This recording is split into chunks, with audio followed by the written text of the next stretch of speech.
دنیا کیا اللہ سے دور ہے. ایک آدمی اچھے کپڑے پہنتا ہے اور نیت یہ ہے کہ اللہ نے مجھے پیسہ دیا ہے اچھے کپڑے پہن رہا ہوں تاکہ اللہ کی اس نعمت کا اظہار ہو سکے. یہ دنیا نہیں ہے. دنیا جب آئے گی جب اچھے کپڑے پہن کر وہ یہ سمجھے کہ میں نے بہت اچھے کپڑے پہنے اور فلاں نے ایسی حقارت کے کپڑے پہنے ہیں. اور جب دنیا آئے گی جب یہ سمجھے کہ یہ اچھے کپڑے پہن کے لوگوں کو دکھاؤ کہ کتنا مال ہے میرے پاس. یہ دنیا ہے. نبی کریم صلی اللہ علیہ وسلم سے ایک آدمی نے پوچھا کہ اللہ کے رسول مجھے اچھے کپڑے پہننا اچھا لگتا ہے کہ ہمیشہ عمدہ کپڑے پہنوں تو کیا یہ دنیا ہے؟ آپ نے فرمایا نہیں یہ دنیا نہیں ہے. دنیا تو یہ ہے کہ بطر الحق وریا الناس. جب تیرے سامنے سچی بات آ جائے جو تیرے نفس کے خلاف ہو تو اس کے سامنے سر نہ جھکائے. یہ دنیا ہے. عقل آ گئی نا.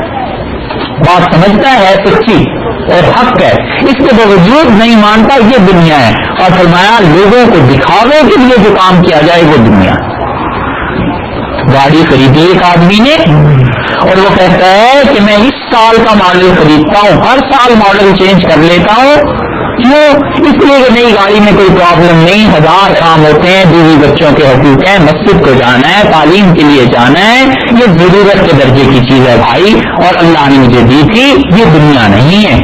اور جب وہ گاڑی میں بیٹھ کر یہ سمجھے کہ لوگ حقیر ہو گئے ہیں اور میں لوگوں سے بڑا بلند ہو گیا ہوں. یہ دنیا ہے.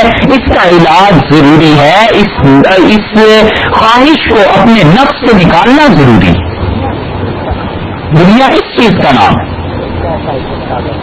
پیسہ اکٹھا کرتا ہے مال جمع کرتا ہے اور کہتا ہے اللہ اس لیے جمع کر رہا ہوں کہ یہ پیسہ اکٹھا ہو جائے تو کچھ بیوی بچوں کے لیے چیزیں ہیں وہ کر لوں گا. کوئی مکان خرید لوں گا اپنی ضرورت کے لیے. آپ نے ان لوگوں کا حق رکھا ہے. اپنے وطن میں اسکول بناؤں گا مدرسہ بناؤں گا مسجد بناؤں گا. 1000 کام ہے نیکی کے. یہ دنیا نہیں ہے. دنیا تو اس وقت ہے کہ جمع معلوم بدہ مال کو جمع کرتا ہے اسے گرتا رہتا ہے یا خود ان مال اخلدا اور یہ سوچتا ہے یہ مال تو ہمیشہ میرے پاس ہی رہے گا. یہ دنیا ہے. تو دنیا اللہ سے دوری کا نام ہے. کوئی چیز جو اللہ سے دور کر رہی ہے بس وہ دنیا ہے. جو چیز اللہ سے دور نہیں کر رہی وہ دنیا نہیں ہے. اتنی سی بات. گھڑی خریدی اور اس لیے کہ گھر میں آئے گا جو بھی دیکھے گا کیسی عمدہ گھڑی ان کے گھر میں لگی ہوئی ہے.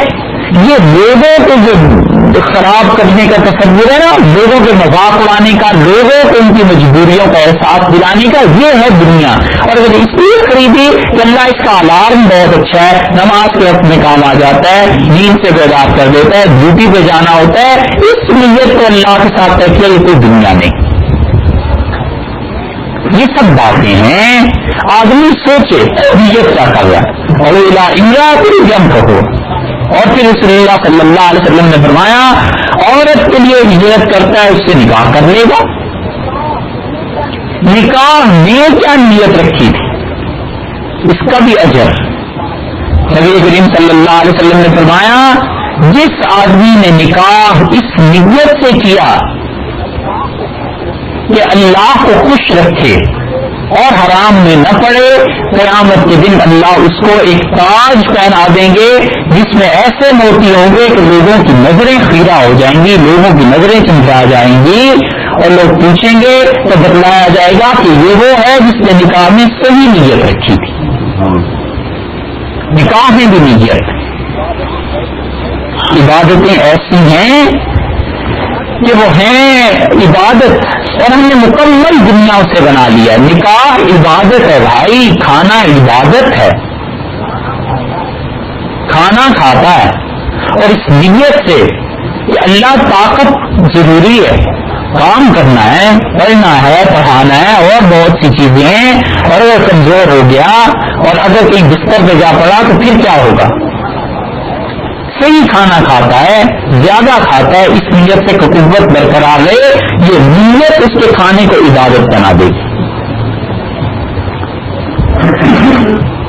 اور نکاح صحیح نیت سے کرتا ہے یہ نکاح عبادت ہے. اور بدرنا پھر اگر نکاح اس نیت سے کر لیا کہ اس ملک کا ایک گرین کارڈ مل جائے گا، اس ملک کی نیشنلٹی مل جائے گی، تو ملے گی وہ بھی۔ رسول اللہ صلی اللہ علیہ وسلم یہی فرماتے ہیں کہ عورت سے نکاح اس نیت سے کرتا ہے اسے وہ چیز مل جائے گی، اسی نیت سے نکاح ہوا نا تو پھر نیت آگے آ جائے گی، اور جب نیت میں یہ نکاح ہوگا تو پھر اس عورت پر کیا اثر پڑے گا۔ اور اگر نیت یہ ہوتی کہ یہ ہے غیر مسلم سے میں نے مسلمان کرنا ہے، اور نبی کریم صلی اللہ علیہ وسلم نے فرمایا جس نے کسی غیر مسلم کو مسلمان کیا اللہ اسے جہنم سے نجات دے دے گا، تو میں اسے اس نیت سے مسلمان کر کے اسے شادی کر رہا ہوں اور آئندہ اولاد جو وہ بھی اسلام میں رہے۔ یہ تو ایک اچھی نیت تھی جو اس نے کی، مگر کتنے فیصد لوگ یہ کرتے ہوں گے؟ اسی لیے حدیث میں صاف لفظ آ گئے کہ عورت کے ساتھ نکاح کی نیت سے اگر ہجرت کی اپنا ملک چھوڑا اسے عورت مل جائے گی۔ رسول اللہ صلی اللہ علیہ وسلم نے فرمایا ایک آدمی دو آدمیوں کے برابر ہو جاتے ہیں۔ ایسا آدمی جو اپنے ملک میں کہیں رہتا ہے دنیا میں کسی حصے میں اور وہ سنتا ہے کہ فلاں جگہ ایک نیکی کا کام ہوا ہے تو وہ کہتا ہے اللہ اگر میرے پاس پیسہ ہوتا مال ہوتا میں بھی ایسا ہی کام کرتا، تو اللہ فرماتے ہیں میرے اس بندے نے بھی نیت کی ہے، اس نے عمل کیا ہے تو اس کو عمل کا بھی اجر اور نیت کا بھی، اور نیت کا اجر اسے بھی دے، کیونکہ ہمیں پتہ ہے ہمارا یہ بندہ اتنا سچا ہے کہ اگر یہ وہاں ہوتا تو یہ کام کرتا۔ اور نبی کریم صلی اللہ علیہ وسلم نے فرمایا ایک آدمی گناہ کا سنتا ہے اور دنیا کے کسی حصے میں بیٹھ کے سوچتا ہے کہ اگر میں ہوتا اس ملک میں تو میں بھی یہ عیاشی کرتا، اللہ فرماتے ہیں کہ اس نے گناہ کیا برا کام کیا اسے بھی، اور اس نے برے کام کی تمنا کی اسے بھی، ان دونوں کو برابر کرو، کیونکہ اس نے رضامندی کا اظہار کیا، خوشی کا اظہار کیا، اس عمل میں اپنی شرکت کا اظہار کیا کہ کسی طرح میں ہوتا میں بھی یہی کرتوت کرتا علیہ باللہ، تو نہ کرنے کے باوجود نیت کی وجہ سے اتنا اثر پڑ گیا۔ تو یہ ہے معاملہ کہ جو نکاح کے لیے علامہ حاضر گئے۔ آخری جملہ رسول اللہ صلی اللہ علیہ وسلم نے ارشاد فرمایا کہ اس کی ہجرت اسی چیز کے لیے جس کی اس نے نیت کی تھی، وطن چھوڑتا ہے، ملک چھوڑتا ہے، دیار غیر میں جاتا ہے اور وہاں جا کر کام کرتا ہے، مشقتیں اٹھاتا ہے، مگر نیت ہر چیز میں ہے۔ نیت اگر یہ تھی کہ پیسہ کمانے جو کہیں نہیں پیسہ ملے گا، پیسہ کمانا بری بات نہیں ہے، اچھی بات ہے، کمائے۔ نبی کریم صلی اللہ علیہ وسلم نے فرمایا مال بڑی اچھی چیز ہے اس کے لیے جو خود اچھا ہے، مومن آدمی کے لیے اچھی چیز ہے مال۔ عبدالرحمن بن عوف رضی اللہ عنہ ایسے آدمی تھے اللہ نے مال دیا تھا، اور بہت نبی کریم صلی اللہ علیہ وسلم کا جب انتقال ہو رہا تھا بہت سے لوگوں نے توقع سمجھتے ہیں بس اسباب وسائل کچھ نہ ہوتے، بڑا درویش آدمی اللہ پہ توکل اور بھروسہ۔ آپ سوچیے آن وہ صلی اللہ علیہ وسلم سے زیادہ بھی تو اللہ پہ بھروسہ کرنے والا ہو سکتا ہے۔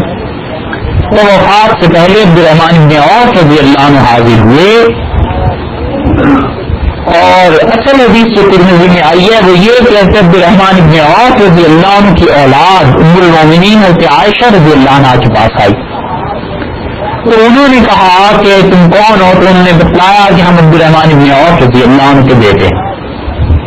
تو انہوں نے کہا جنت میں ایک چشمہ ہے سلسبیل، قرآن پاک میں بھی اس کا ذکر ہے، اللہ تم لوگوں کو اس سے سیراب کرے، خدا تمہیں اس سے پانی پلا۔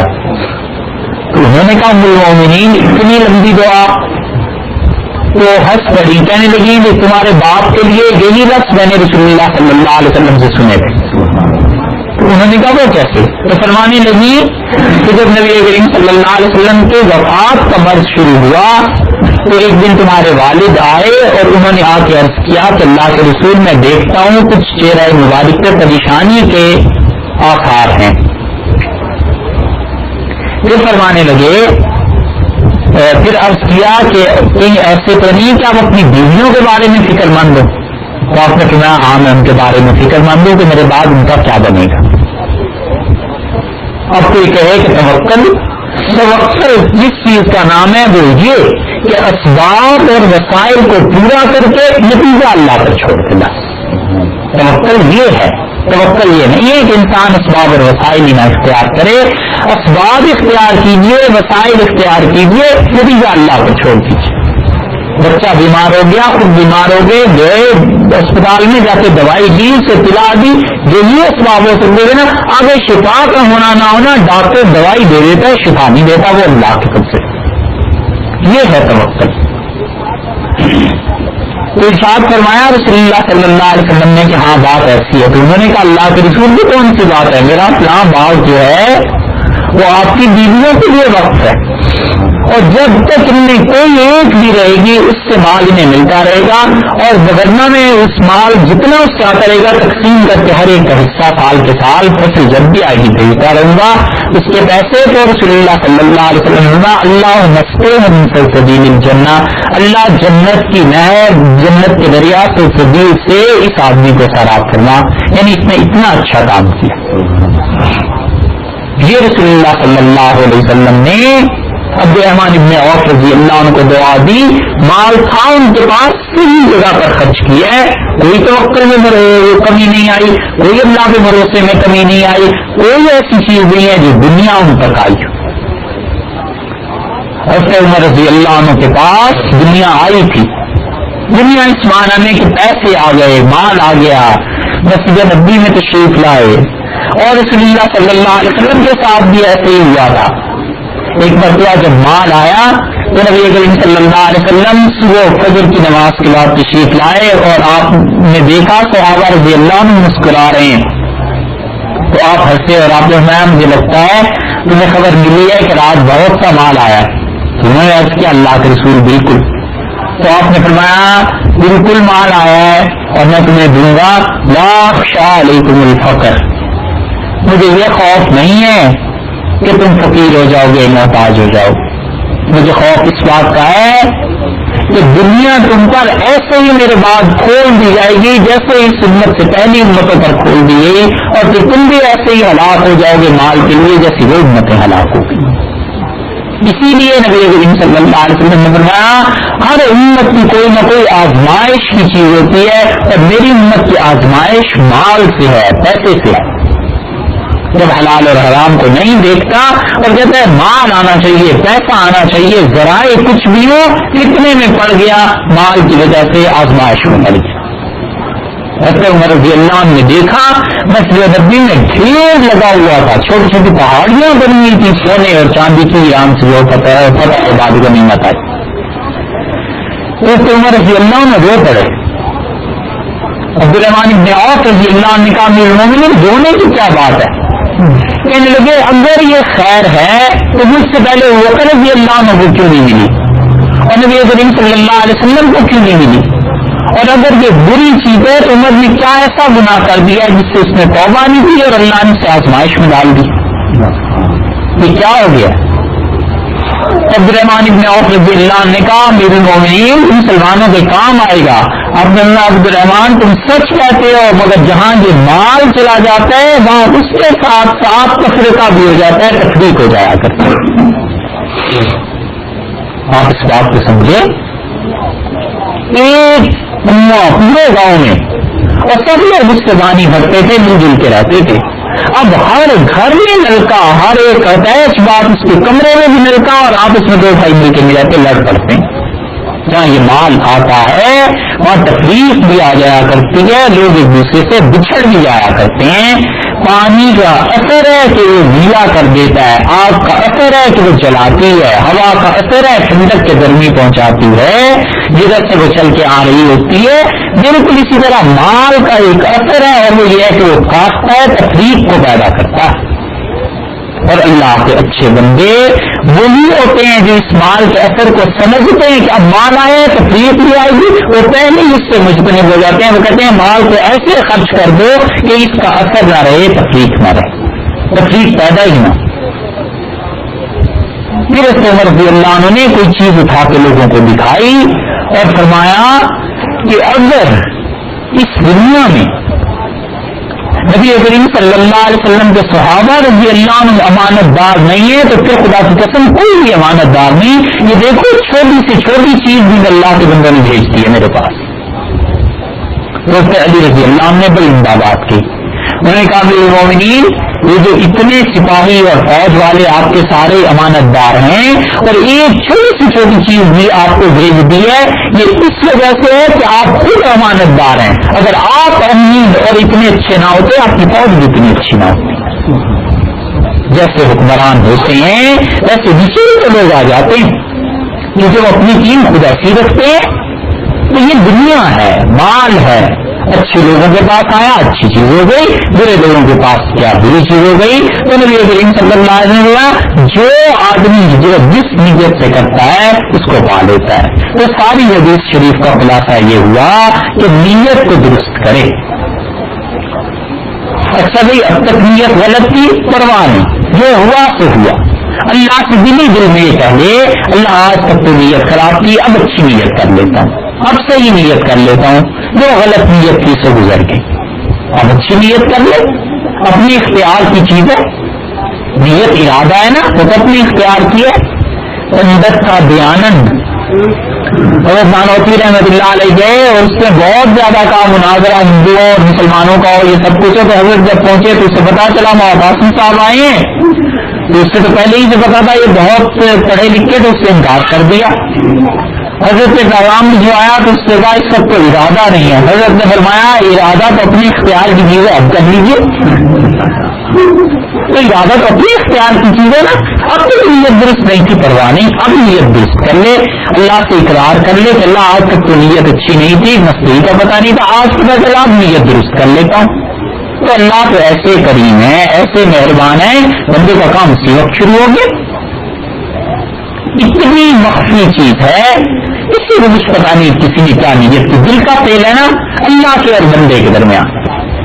جناب رسول اللہ صلی اللہ علیہ وسلم نے فرمایا کہ قیامت میں کچھ لوگوں کے اعمال لائے جائیں گے اور فرشتے کہیں گے اللہ اس نے تو یہ عمل کیا ہی نہیں. اللہ فرمائیں گے تمہیں پتا نہیں ہے اس میرے بندے نے دل میں ارادہ یہ کر رکھا تھا, میرے عمر نے محنت نہیں دی اس کام کو ہونے کی, اور قضا آ گئی, ہم نے اپنے بندے کو یہ چیز دے دی کیونکہ اس کی نیت ہمارے ساتھ تھی. تو اس لیے نیت درست رکھے ہر کام میں, ہر فعل میں. اللہ نے اور آپ کو عمل کی طرف اللہ نے. دیکھو بھائی انسان میں کئی ایک جذبے رکھے ہیں.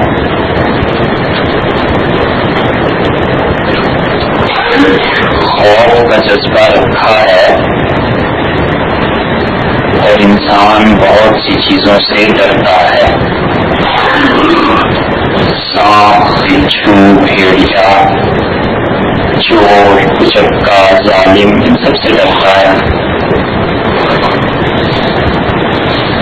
اسی طرح اللہ تعالی نے شفقت اور محبت کا جذبہ رکھا ہے اور انسان کسی کے ساتھ شفقت سے پیش آتا ہے. چھوٹے بچے ہیں ان کے ساتھ مہربانی کرتا ہے.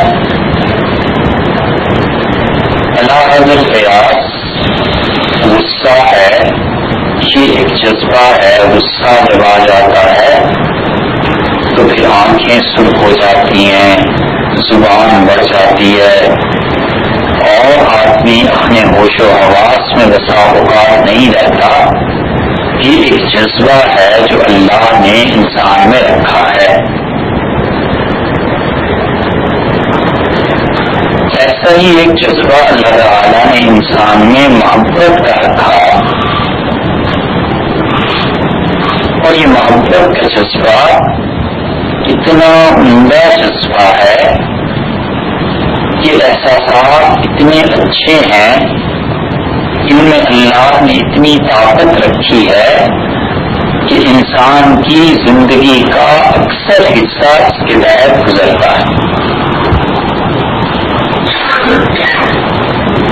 اللہ تعالیٰ نے ارشاد فرمایا کہ یحبونہ ویحبونہ, اللہ کے اچھے بندے تو ایسے ہیں اللہ ان سے محبت کرتا ہے اور وہ اللہ سے محبت کرتے ہیں.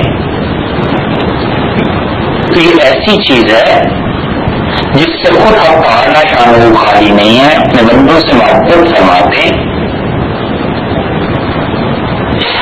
متعدد آیات ایسی ملیں گی کلام پاک میں جہاں جگہ جگہ یہ آیا ہے، ہر ایک میں فرمایا گیا ہے کہ اللہ فلاں سے محبت کرتا ہے، فلاں سے محبت کرتا ہے۔ ان اللہ یحب المحسنین، اللہ تعالیٰ نیکی کرنے والوں سے محبت کرتا ہے، اللہ تعالیٰ صبر کرنے والوں سے محبت کرتا ہے، اللہ متقی لوگوں سے محبت کرتا ہے، لا یحب الظالمین، ظالموں سے محبت نہیں فرماتا۔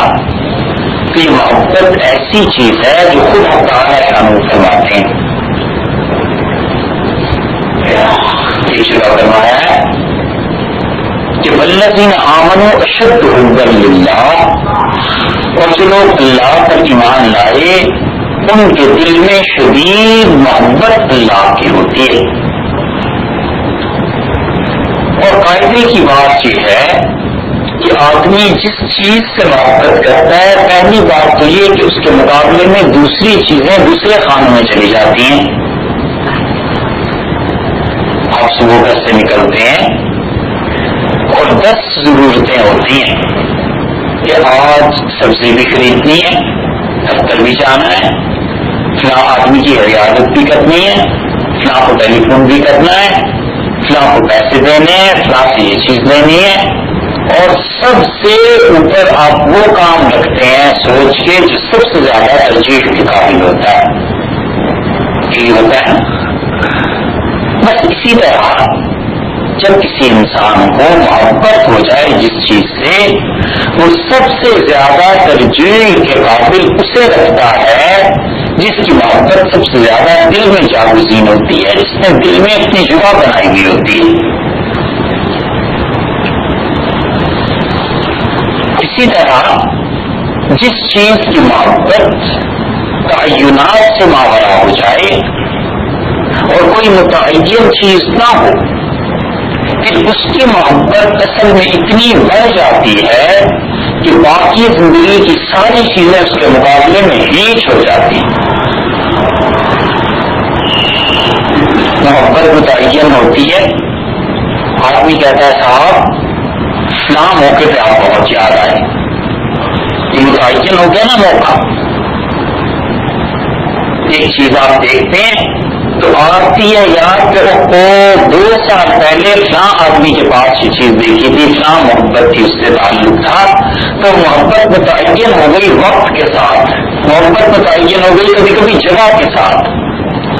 یہ جگہ دیکھی تو خیال آیا کہ بنگلہ دیش میں بھی ایسی چیزیں ہوتی ہیں، تو وہ وطن کی محبت متعین ہو گئی اس چیز کے ساتھ۔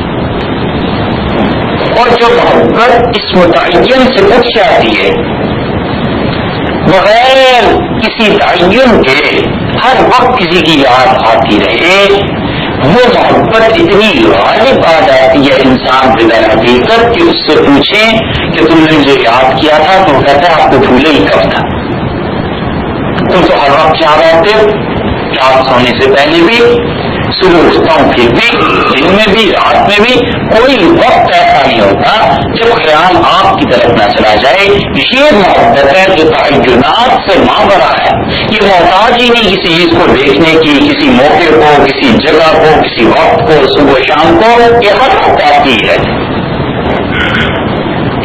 بس محبت کا یہ تعلق جہاں ہو جائے وہاں پر آدمی باقی ساری چیزوں کو اس کے پس پش ڈال دیتا ہے، اور یہ اتنی شدید چیز ہو جاتی ہے کہ اس کی وجہ سے سلطنتیں ختم ہو جاتی۔ وہ انگلینڈ کا ایک بادشاہ تھا، اس نے کسی کی محبت میں پوری حکمرانی چھوڑ دی، اس لیے کہ اس کے نزدیک قابل ترجیح اس عورت کی محبت ہو گئی تھی، حکومت نہیں، قوم نہیں، ملک نہیں، سب کچھ خبر۔ ایسے ہی کسی انسان کو اگر اللہ کی محبت اتنی غالب ہو جائے تو پھر کیا ہوتا ہے؟ پھر یہ کہ ہر وقت اللہ یاد آتے ہیں، اور اللہ کے مقابلے میں دوسری چیزیں دوسرے کاموں میں چلی جاتی ہیں۔ پھر اللہ کے لیے بھی قربانی دینا آسان ہوتا ہے اور اللہ کی محبت پیدا ہوتی ہے جو اللہ تعالیٰ نے ارشاد فرمایا کہ ان کنتم تحبون اللہ، اگر تم چاہو کہ اللہ تعالیٰ تم سے محبت کریں فاتبعونی، ان سے کہیے میری راہ پہ چلو تو اللہ تم سے محبت کرنے لگ جائیں گے، جو کو اللہ خدا تمہیں پسند کرنے لگ جائے گی۔ تو معلوم ہوا کہ اللہ کی محبت حاصل ہوتی ہے اتباع سنت سے، کہ نبی کریم صلی اللہ علیہ وسلم کی پیروی کرنے لگ جائے تو جتنی رسول اللہ صلی اللہ علیہ وسلم کی اتباع زندگی میں غالب آتی چلی جائے گی اتنا انسان اس رنگ میں رنگ جائے گا اور اتنی اللہ کی محبت اس انسان سے ہو جائے گی۔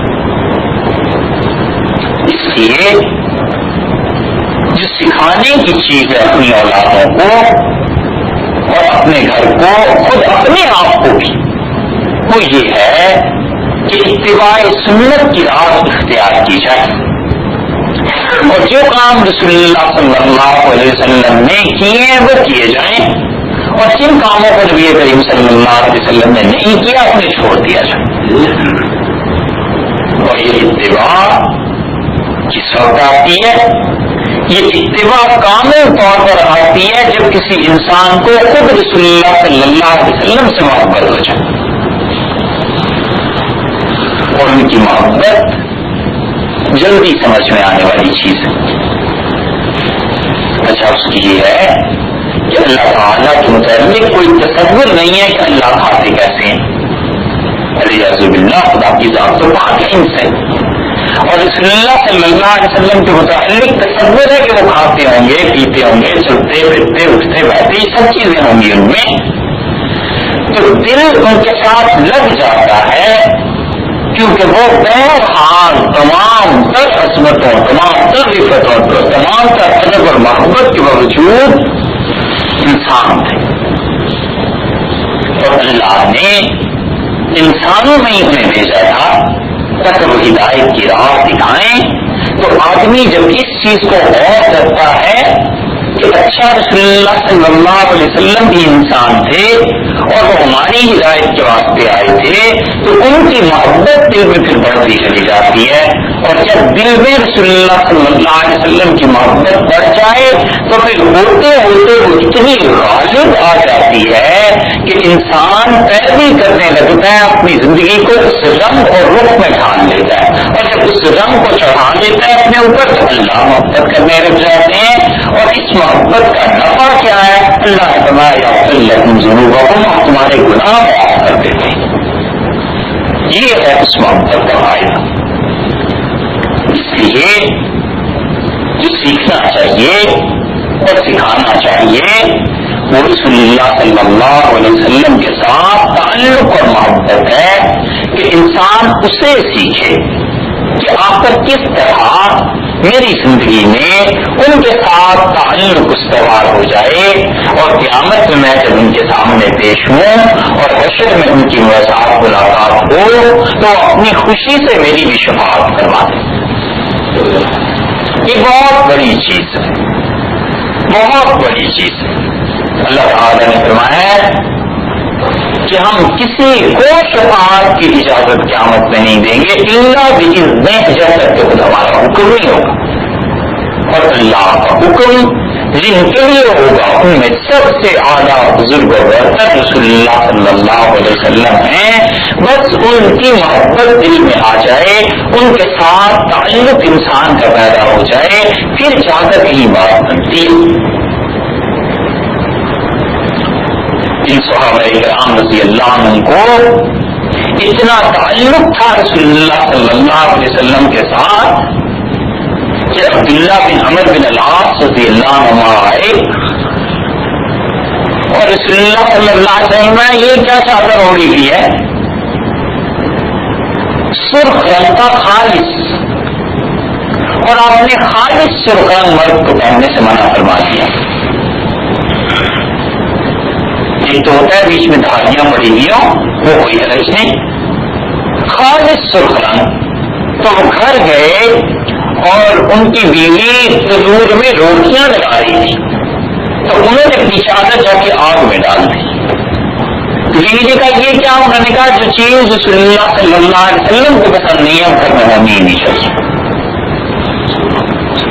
اگلے دن حاضر ہوئے، رسول اللہ صلی اللہ علیہ وسلم نے پوچھا وہ چادر کا کیا ہوا؟ کہ اللہ کے رسول تنور میں جا ڈالتی تھی، آپ نے فرمایا بیوی کو دے دیتے، اسی آپ کو پسند نہیں ہے وہ گھر میں ہونی ہی نہیں چاہیے. یہ محبت کا عالم ہے. ابن مسعود رضی اللہ عنہ جب گئے ہیں واپس تو کفار مکہ نے پوچھا کہ یہ لوگ کیسے تھے صلح حدیبیہ میں؟ تو اس نے کہا اللہ کی قسم میں بڑے بڑے بادشاہوں کے دربار میں گیا اور بڑے بڑے لوگوں کی محفلیں اور مجلسیں میں نے دیکھی ہیں، کسی کو اتنا دیوانہ نہیں پایا جتنے محمد صلی اللہ علیہ وسلم کے ساتھی اس کے دیوانے ہیں. وہ نگاہ اٹھاتے ہیں لوگوں کی نظریں چھپ جاتی ہیں، وہ بات کرتے ہیں لوگوں پر چپ خاموشی جاری ہو جاتی ہے.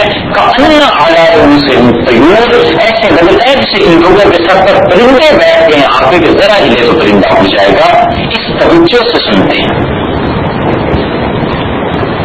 کہنے لگے اللہ کی قسم وہ وضو فرماتے تھے اور لوگ پانی جس میں مبارک کا زمین پہ نہیں گرنے دیتے تھے، اور وہ کسی چیز کی طرف دیکھتے تھے تو لوگ بےتاب ہو جاتے تھے کہ حکم فرمائیں کس بات کے لیے ارشاد مبارک ہوتا ہے. میں نے ایسی عزت زندگی میں کسی کی نہیں دیکھی جسے لوگوں کو ان کے ساتھ محبت. اللہ نے ان کی یہ محبت ایمان والوں کے دلوں میں ڈال دی تھی اور یہ ایمان والوں کے دل میں قیامت تک رہے گی. مومن انسان کتنا ہی گناہ گار کیوں نہ ہو، کیسا ہی فاسق و فاجر کیوں نہ ہو، کیسا ہی برے کام کرنے والا کیوں نہ ہو، جب خیال آتا ہے کہ نبی صلی اللہ علیہ وسلم کی شفاعت مجھے بھی ملے گی، خوش ہو جاتی ہے طبیعت اور دل، اور اندر سے یہ دل کہتا ہے کہ میں بھی اسی طرح کا غلام ہوں، میرا بھی انہیں سے تعلق ہے. کیوں؟ اس لیے کہ اللہ نے ان کی محبت لوگوں کے دلوں میں ڈال دی. اللہ تعالیٰ نے ایک جگہ فرمایا ہے فَبِمَا رَحْمَةٍ مِّنَ اللَّهِ لِنتَ لَهُمْ، یہ خدا کی خاص رحمت ہے ہمارے نبی صلی اللہ علیہ وسلم، آپ اتنے نرم دل کے ہیں. وَلَوْ كُنتَ فَظًّا، اور اگر آپ سخت بولنے والے ہوتے، غلیظ القلب اور آپ کا دل سخت ہوتا، لَانفَضُّوا مِنْ حَوْلِكَ، ان صحابہ رضی اللہ عنہ میں سے ایک بھی آپ کے گرد نہ آتا. اور ایک جگہ اللہ تعالیٰ نے فرمایا ہے کہ لو انفقت ما فی الارض جميعا، اگر آپ پوری دنیا کی دولت لے کر خرچ کر دیتے، ما الفت بین قلوبہم، آپ صحابہ رضی اللہ عنہ کے دلوں میں محبت آپس میں جوڑ پیدا نہیں کر سکتے تھے، اللہ ہی نے ان کے دلوں کو جوڑ دیا. حضرت صلی اللہ علیہ وسلم کی محبت کا حال یہ ہے کہ ایک آدمی آتا تھا گاؤں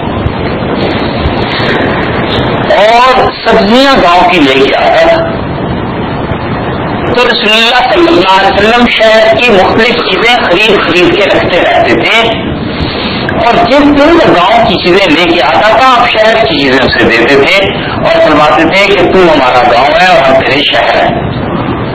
یعنی تو ہماری وہ ضروریات پوری کرتا ہے، کبھی سبزی لے آیا کبھی کوئی چیز لے آیا، اور ہم شہر کی ضروریات کے لیے پوری کرتے ہیں. بازار میں کھڑا سبزی کوئی چیز بیچ رہا تھا اور رسول اللہ صلی اللہ علیہ وسلم کی محبت خود اپنی یہ ہے کہ تشریف لے گئے اور پیچھے سے جا کر ہاتھ اپنا بڑھا کے اس کی آنکھوں پہ رکھ دیا. کبھی بچے ایسا کرتے ہیں نا. اور ارشاد فرمایا کہ غلام ہے کوئی خریدنا چاہتا ہے، وہ گھبرا گیا، اس کہہ میں آزاد آدمی ہوں، مجھے کون غلام بنا رہا. رسول اللہ صلی اللہ علیہ وسلم دوبارہ فرمایا کرے غلام ہے کوئی خریدنا چاہتا ہے. اب انہیں خیال ہوا کہ وہ یہ آواز تو رسالت مآب صلی اللہ علیہ وسلم کی ہے، اور اس نے کیا کیا اپنی پشت اپنی کمر رسول اللہ صلی اللہ علیہ وسلم کے ساتھ چپکانے لگا. پہلے اپنے آپ کو ہٹانا تھا، ساتھ چپکانے لگا کہ برکت مل جائے. تو حضرت صلی اللہ علیہ وسلم ہنس پڑے اور ہاتھ ہٹا دیا اور اس نے کہا کہ رجل قاصد ایسا آدمی ہے جسے کوئی نہیں پوچھتا، بیکار چیز، ردی مال، اور آپ اسے بیچتے ہیں. ایسی بات نہیں، اللہ کے یہاں تو تیری بڑی قیمت ہے، تیری بڑی قدر ہے اللہ کی. یہ محبت تھی نا. یہ آدمی شراب پی کے ایک مرتبہ آیا اور رسول اللہ صلی اللہ علیہ وسلم کو دیا حد جاری کرنے کا. پھر بھی کیا گیا، پھر حد جاری، پھر بھی کیا گیا، پھر حد جاری ہو گئی. تو اس سے محبت تو تھی. ہم بتا رہے ہیں کہ کیسے ہی گناہ گار کیوں نہ ہو، رسول اللہ صلی اللہ علیہ وسلم کی محبت اس کے دل میں ہوتی ہی ہے. تو جب بار بار حد جاری ہوئی تو کسی نے عرض کیا کہ اللہ کے رسول، آپ کو اس سے دکھ ہوتا ہے، تو جو چیز آپ کی دکھ کا باعث بنتی ہے، جس چیز سے آپ کو پریشانی ہوتی ہے، ہم اسے ختم ہی نہ کر دیں دنیا سے. تو رسول اللہ صلی اللہ علیہ وسلم نے منع کر دیا. آپ نے فرمایا چھوڑ دو، یہ شراب پیتا ہے لیکن تمہیں پتا نہیں ہے کہ اللہ یحب اللہ ورسولہ، یہ اللہ اور اس کے رسول سے مجھ سے اتنی محبت کرتا ہے. یہ تو اس کی محبت تھی. یہ گناہ کو بخشوانے کی سبب بن سکتی ہے، باعث بن سکتی ہے. اللہ نے فرمایا ہے کہ اللہ تم سے محبت کرے گا جب تم ان کی پیروی کرو گے، اور پھر کیا ہوگا، یا پھر اللہ تمہارے گناہ معاف فرما دے گا. ایسے رضی اللہ عنہ بحث کروا رہے تھے اور عبد الرحمن بن عوف رضی اللہ عنہ کہتے ہیں مجھے بھی ساتھ لے لیا اور مجھے کہنے لگے عبد الرحمن رات کو میرے ساتھ چلو گے؟ میں نے کہا چلیں گے. مدینہ منورہ میں گلی گلی کوچا کوچا محلہ محلہ دیکھ رہے ہیں، کوئی پریشان ہو، کوئی حال کسی کا ہو. تو ایک عورت کے خیمے کے پاس پہنچے اور وہ چرخا کاٹ رہی تھی، سوت بنا رہی تھی اور کہہ رہی تھی، شعر پڑھ رہی تھی، اشعار، اور کہہ رہی تھی کہ اللہ کی رحمتیں اور برکتیں نازل ہوں رسول اللہ صلی اللہ علیہ وسلم پر، اور جتنے اللہ کے چنے ہوئے بندے ہیں ان سب کی برکتیں آپ کے حصے میں چلی جائیں. بس کن تقوامن بحل اسحاری، اور آپ ایسے تھے جو رات اللہ کی عبادت میں گزارتے تھے اور سحر میں اللہ کے حضور میں رو دیتے تھے.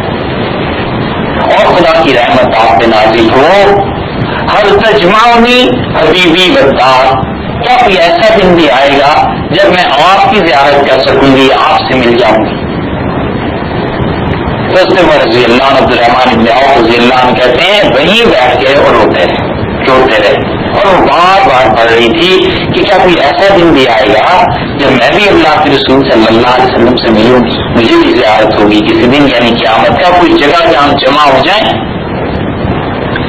تو رضی اللہ عنہ اٹھے آخر پہ اور وہ کہتے ہیں کہ انہوں نے خیمے کے قریب جا کے کہا کہ عمر، اس نے کہا عمر میری المومنین، آپ نے فرمایا ہاں، اور ایک بات کہنی ہے. اس نے کہا مجھے عمر سے کوئی کام نہیں.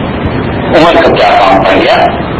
ان کا یہ جو تو کہتی ہے نا، یہ کیا کوئی ایسی جگہ بھی ہوگی جہاں میں اور رسول اللہ صلی اللہ علیہ وسلم ملیں گے، ان کی زیارت نصیب ہوگی. عمر کو بھی اس میں شامل کر لے، میرا بھی نام اس میں لے لے، اللہ سے دعا مانگ. تو اس عورت نے آخری مصرع بڑھا دیا اور اس نے کہا کہ کوئی جگہ ایسی ہوگی کہ کردار جس گھر میں ہم ملیں وہ عمر، اور اللہ عمر بھی وہاں آ جائے، یہ طرح فیصلہ ہو جائے کہ ابھی ایسے ہوگا.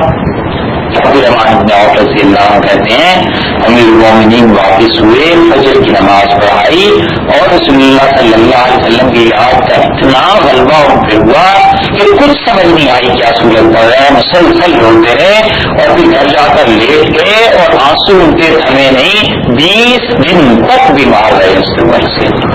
20 دن تک چارپائی پہ لیتے رہے، یاد فرماتے رہے. نبی کریم صلی اللہ علیہ وسلم کو محبت چیز ہی ایسی ہے جب دل میں کسی کے لگ جائے نا تو پھر پتہ چلتا ہے کہ 20 دن کیا 20 برس بھی گزر سکتے ہیں. یہ ماں جو کبھی کبھی چارپائی پر لگ جاتی ہے اپنے بچے کی یاد میں، یہ محبت ہی ہوتی ہے. اور کیا ہوتا ہے؟ ایسا تعلق تھا صحابہ رضی اللہ عنہ کو رسول اللہ صلی اللہ علیہ وسلم سے.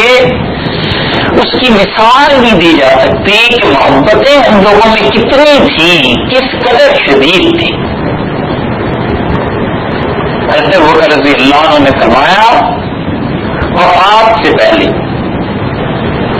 لوگوں نے ان سے کہا کہ حضرت کبھی کھلتے نہیں، جیسے پہلے بیٹھتے تھے مجلس میں کوئی تذکرہ ہوتا تھا اور کچھ ہنسی مذاق ہو جاتا تھا، اب کچھ نہیں ہوتا۔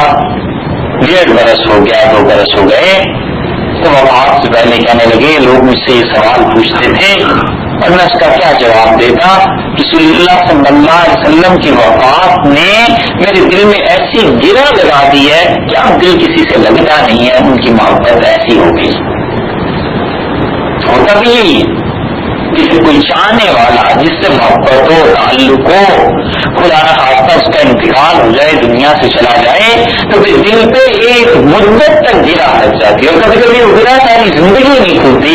آدمی کہتا ہے اس جیسا آدمی کہاں ہوں، اس جیسا دوست کہاں ہوں، اس جیسے لوگ کہاں ملیں گے۔ یہ تعلق ہے جو نبی کریم صلی اللہ علیہ وسلم سے لوگوں کو تھا۔ کوئی ایسی چیز نہیں تھی جو ان لوگوں کے ہاں رسول اللہ صلی اللہ علیہ وسلم سے زیادہ محبوب تھی۔ حضرت خبیب رضی اللہ عنہ تھے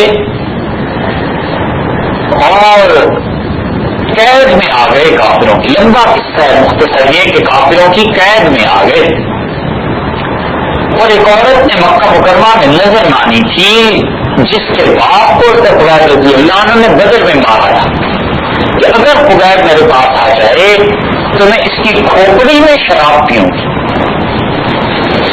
تو خبیب رضی اللہ عنہ گرفتار ہو گئے جگہ پہ،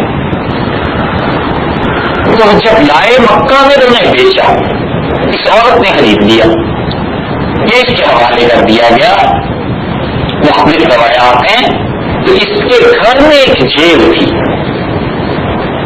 بڑی امیر خاتون تھی، تو گھر کے جیل میں اسے بند کر دیا تھا خبیب رضی اللہ عنہ۔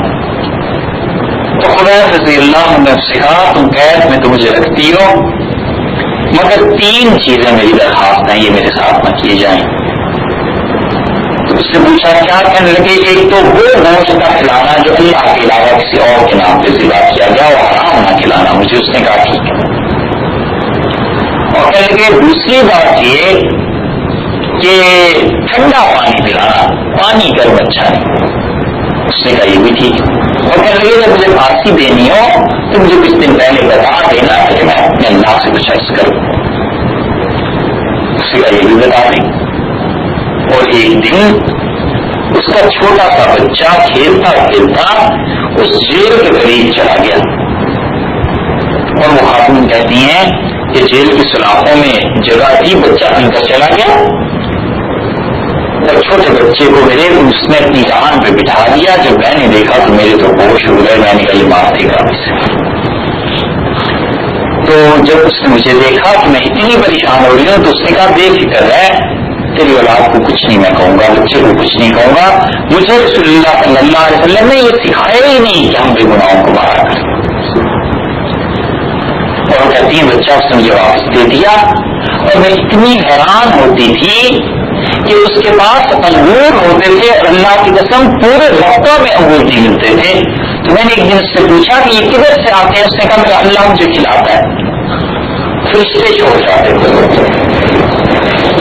اور جب پھانسی پر چڑھانے لگے انہیں تو وہ سفیان رضی اللہ عنہ کہتے ہیں ہم نے انہیں سولی پر چڑھایا، ہاتھ پاؤں کیلیں پھونک دی اور میں اس کی قریب کیا اور میں نے کہا تو اب مرنے والا ہے اور اللہ کی قسم دیتا ہوں تجھے، تو بتا کیا تیرا جی یہ نہیں چاہتا کہ اس وقت تیری جگہ رسول اللہ صلی اللہ علیہ وسلم ہوتے وہ پھانسی پہ آ جاتے ہوتے نشان بچ جاتی؟ تو فرما دیتے۔ اس نے منہ پھیر لیا اور رو پڑا اور کہنے لگا اللہ کی قسم میری زندگی میری جان حاضر ہے ان کے لیے، ہم جیتے ہوں اور رسول اللہ صلی اللہ علیہ وسلم کے پاؤں میں کانٹا چپ جائے یہ گوارا نہیں ہے، کہاں یہ تمہیں تمنا کروں کہ وہ بھی نہیں چلا ہوتا۔